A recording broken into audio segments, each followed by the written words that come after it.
ఇప్పుడు ఎక్కడ చూసినా ఆర్టిఫిషియల్ ఇంటెలిజెన్స్, అదే ఏఐ గురించే టాక్.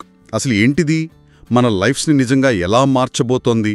సో ఈరోజు మనం ఏఐ గురించి కొంచెం డీప్గా చూద్దాం.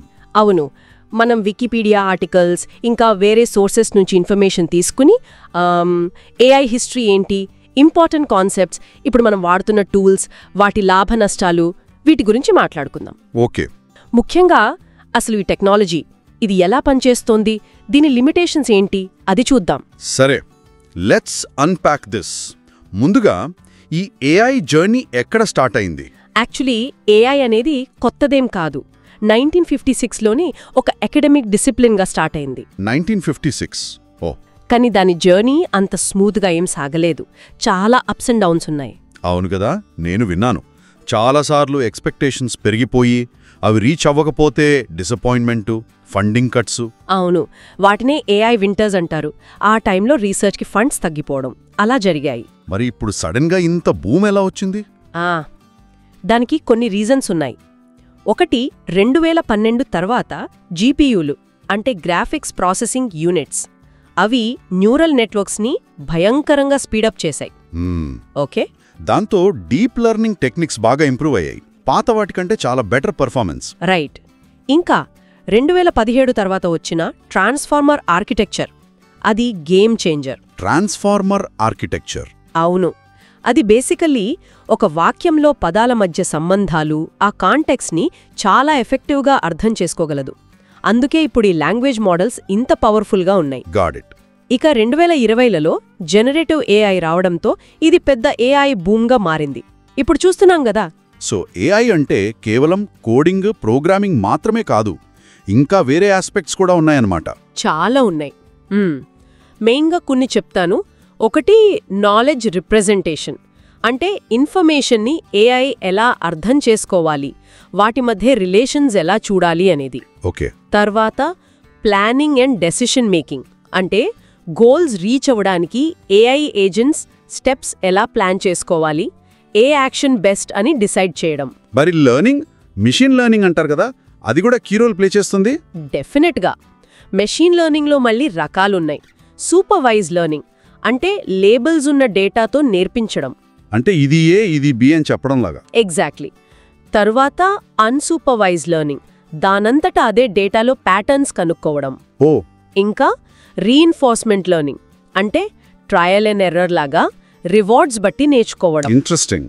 అలాగే పర్సెప్షన్ ఉంది, అంటే సెన్సార్స్, కెమెరాలు, మైక్స్ లాంటి వాటి ద్వారా ప్రపంచాన్ని గ్రహించడం.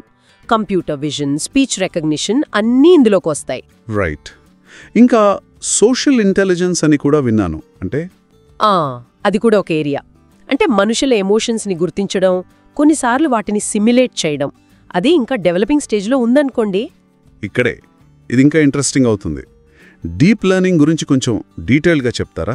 ఇందాక అన్నారు కదా గేమ్ చేంజర్ అని.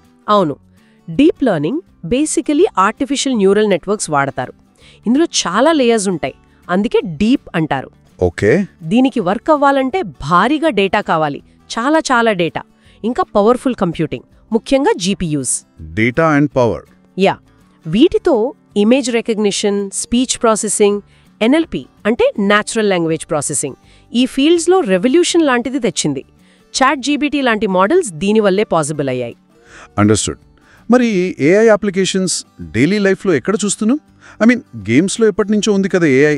గేమ్స్ మంచి పాయింట్. 1997లో IBM Deep Blue chess champion Garry కాస్పరోవ్ను ఓడించడం గుర్తుంది కదా.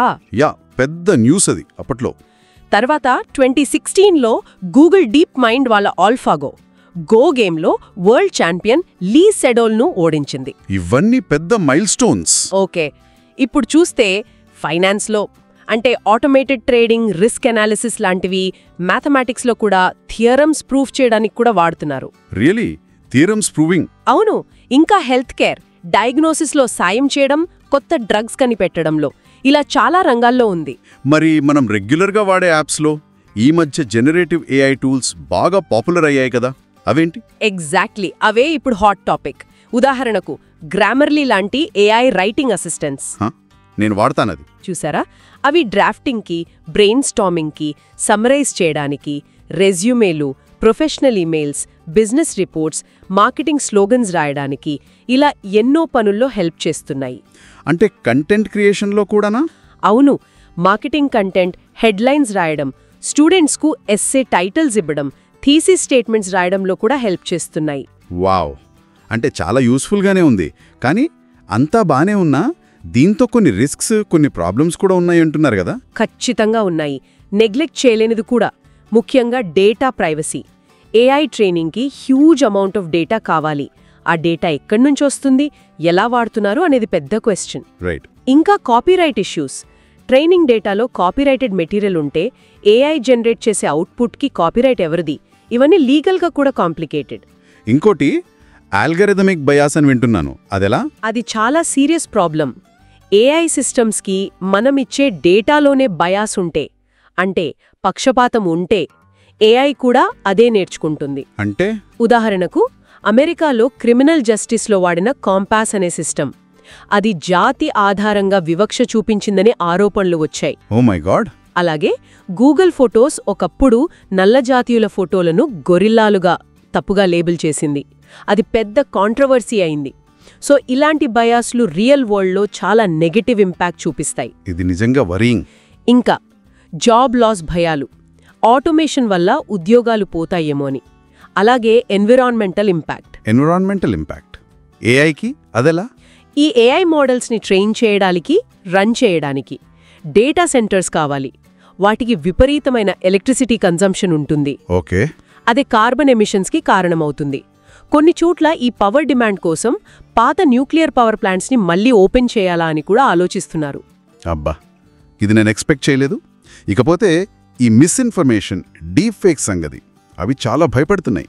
అవును, జనరేటివ్ ఏఐ వల్ల ఫేక్ న్యూస్ స్ప్రెడ్ చేయడం, డీప్ ఫేక్ వీడియోలు, ఆడియోలు క్రియేట్ చేయడం చాలా ఈజీ అయిపోయింది. ఏది నిజమో ఏది ఫేకో తెలియట్లేదు ఒక్కోసారి. ఎలక్షన్స్ లాంటి వాటి మీద దీని ప్రభావం ఎలా ఉంటుంది? చాలా ప్రమాదకరం. ఫేక్ వీడియోలతో క్యాండిడేట్స్ని డిఫేమ్ చేయడం, ఓటర్లను తప్పుదారి పట్టించడం లాంటివి జరగొచ్చు. 2024 ఇండియన్ ఎలక్షన్స్లో కూడా ఏఐ వాడకంపై చాలా డిస్కషన్ జరిగింది. అంటే దీనికి రెగ్యులేషన్స్ అవసరమంటారా? డెఫినెట్గా. అందుకే ఇప్పుడు గ్లోబల్గా ఏఐ సేఫ్టీ, రెగ్యులేషన్పై చర్చలు జరుగుతున్నాయి. AI safety summits, European union AI act లాంటివి ఆ డైరెక్షన్లో స్టెప్స్. సో ఇన్ని విషయాలు చూశాక ఓవరాల్గా ఫ్యూచర్లో ఏఐ ఎలా ఉండబోతోంది? What does this all mean? Future గురించి చెప్పడం కష్టమే కానీ కొన్ని కాన్సెప్ట్స్ ఉన్నాయి. ఆర్టిఫిషియల్ జనరల్ ఇంటెలిజెన్స్, ఏజీఐ ఒకటి. ఏజీఐ అంటే మనుషులు చేయగలిగే దాదాపు అన్ని ఇంటెలెక్చువల్ టాస్క్ని చేయగల ఏఐ. ఇంకా సూపర్ ఇంటెలిజెన్స్, అంటే మనుషుల కంటే ఎన్నో రెట్లు స్మార్ట్గా ఉండే ఏఐ. వావ్. తర్వాత టెక్నాలజికల్ సింగ్యులారిటీ, అంటే ఏఐ తనను తానే ఇంప్రూవ్ చేసుకునే స్పీడ్, కంట్రోల్ తప్పిపోయే పాయింట్. ఇవన్నీ థియరీస్ ప్రస్తుతానికి. ఇంకా ట్రాన్స్హ్యూమనిజం అని కూడా విన్నాను, మనుషులు మెషిన్లు కలిసిపోవటం లాంటివి. అవును, దాని గురించి కూడా కొందరు మాట్లాడుతున్నారు. బ్రెయిన్ కంప్యూటర్ ఇంటర్ఫేస్లు, టెక్నాలజీతో మనిషి సామర్థ్యాలు పెంచుకోవడం, ఇవన్నీ వస్తాయి అందులోకి. అయితే ఇవన్నీ ఎంతవరకు, ఎప్పుడు సాధ్యమో వెయిటెన్సీ. ఓకే, అంటే ఏఐ చాలా ర్యాపిడ్గా డెవలప్ అవుతుంది, దానివల్ల అమేజింగ్ ఆపర్చునిటీస్ ఉన్నాయి, అలాగే కొన్ని సీరియస్ ఛాలెంజెస్ కూడా ఉన్నాయి. కరెక్ట్. ముఖ్యంగా మనం ఒకటి గుర్తుపెట్టుకోవాలి, ఏఐకి ఇప్పటికీ లిమిటేషన్స్ ఉన్నాయి. అంటే ఎలాంటివి? ఒకటి కాంబినేటోరియల్ ఎక్స్ప్లోజన్, అంటే ప్రాబ్లం సైజు కొంచెం పెరిగినా దాన్ని సాల్వ్ చేయడానికి కావలసిన టైం, రిసోర్సెస్ విపరీతంగా పెరిగిపోతాయి. కొన్ని పెద్ద ప్రాబ్లమ్స్ని సాల్వ్ చేయడం ఏఐకి ఇప్పటికి చాలా కష్టం. ఓ. ఇంకోటి చాలా ఇంపార్టెంట్ది, కామన్ సెన్స్ నాలెడ్జ్ లేకపోవడం. అంటే మనకు సహజంగా ఉండే లోకజ్ఞానం, సందర్భాన్ని బట్టి అర్థం చేసుకునే శక్తి, అది ఏఐకింక పూర్తిగా రాలేదు. నిజమే. ఇక్కడ ఇంట్రెస్టింగ్ విషయం ఏంటంటే, ఈ లిమిటేషన్స్ని మనం సరిగ్గా అర్థం చేసుకుంటే ఏఐ ఫ్యూచర్ మీద మనకున్న హోప్స్ కానీ, ఫియర్స్ కానీ అవి ఎలా మారొచ్చు అని ఆలోచించడం ముఖ్యం. దాన్ని బట్టే మనం దీన్ని ఎలా వాడుకోవాలి, ఎలా రెగ్యులేట్ చేయాలి అనేది డిసైడ్ చేసుకోవాలి. చాలా క్లియర్గా చెప్పారు. ఈరోజు డిస్కషన్ చాలా ఇన్ఫర్మేటివ్గా ఉంది. థ్యాంక్స్.